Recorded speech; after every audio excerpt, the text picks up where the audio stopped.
Hi guys, Ambercraft. Now if you're new here, I am the author of Unknown Revenge, available on Amazon, and the upcoming novel, Unknown Love. Now today I want to talk about plot and subplot and plot conflict. I can't talk today. Now, in case you don't know the terms, plot is simply the organization of the main story of your novel. Its events and its sequences and the order that it goes in. Now this is normally your main plot, not your subplot. Conflict is the struggle between two opposing forces. This could be your main character and the evildoer. It could be the inner struggles they have with themselves. Even love stories have conflicts. Conflict is the essence of every story. It is what drives the story. Conflict is painful, but it grabs our attention. And we're all drawn to the horrible. Think about it. Who doesn't stop when they see a car accident or slow down? Now, when you're organizing your story, you're going to have a plot. You have to, even if you don't know right away what it is. But there are 5 elements to plot conflict. Number 1, this is introducing the characters, the surrounding world, and the beginning of what's driving this story. Number 2, you have your rising action. Now this is usually the first third of the story. This is where the plot, the conflict, is truly going to be introduced to the story. If you haven't gotten that by the first third of the novel, you might want to reevaluate where you're going with the novel. This is usually where the events start to get complicated and sometimes interwoven characters that will either help or hinder the main character and the plot. And this is also where the excitement and the tension is going to start growing, and you're going to see that form. Now number 3 is the climax. This is usually the middle of the story where the main character or just the crisis in general is going to come to a head.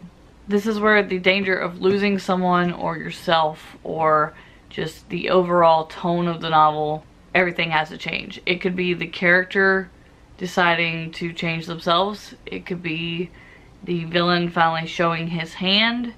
It could be anything. But in the end, it's going to be what drives the story to get to its conclusion. And that brings us to number 4. It's your falling action. This is where your events that are going to start to resolve the conflict begin.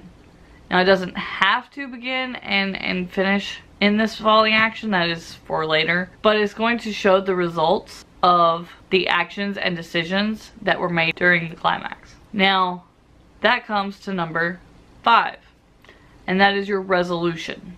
Your resolution is usually the last chapter or 2 in the novel. This is where your loose ends are tied up, your outcomes have been revealed, and you wrap up the story. And if there is a series or it is alluding to another book, this is hinted at, but it does not deter from that story being finished. So in total we have 5. The introduction, the rising action, the climax, the falling action, and the resolution. Now if you choose to have a subplot, it kind of goes with the same thing. You still need those 5 elements of plot conflict. Now the subplot can be something totally different and its own little inner crisis within the plot, or it could be interwoven into the main plot. But the important part is it has to have a reason for being there. I have a subplot within my main plot of Unknown Love, but if it didn't have a reason for being there, I would have to ask myself why I had it in there. Now in the end, in the resolution phase, you see why that subplot was so intricate to the main plot. And it's turned out really well. But without that subplot, the main plot wouldn't have been as great. So, is your subplot necessary? And if you choose to have a subplot, you have to make sure that it also has those 5 elements of the plot conflict. Yes, I know it's sub, so it shouldn't be so important. But it is. Without a good subplot, your plot's not going to hold up. Without a good plot, your subplot's not going to hold up. You have to have both. The only caution I would have with a subplot is never under any circumstances unless you are R.R. Martin and you have so many characters. It's not even funny should you have more than 3 subplots in your entire novel. I suggest only having 1. It gets confusing. But if you're going for the R.R. Martin style books and you're 5 series in to finish the entire story instead of one novel stopping itself and being its own novel, then sky's the limit. But in general, you should look at characters that the main character is dependent upon for using for your subplot and make sure you follow the 5 elements. Other than that, happy writing. I almost forgot. Alright, during July, I hosted a giveaway for one of 5 books of the winner's choice, and I am announcing the winner today. The winner was Angela McCallan, I think that's how you say your name. And she actually already told me what book she wanted. So this will be going to her. This is the Jim Butcher, The Aeronauts Windlass, which I am reading right now, honestly. So congratulations to Angela. Yay. So that being said, hope that you enjoyed this video. Make sure you give it a thumbs up if you enjoyed this content today.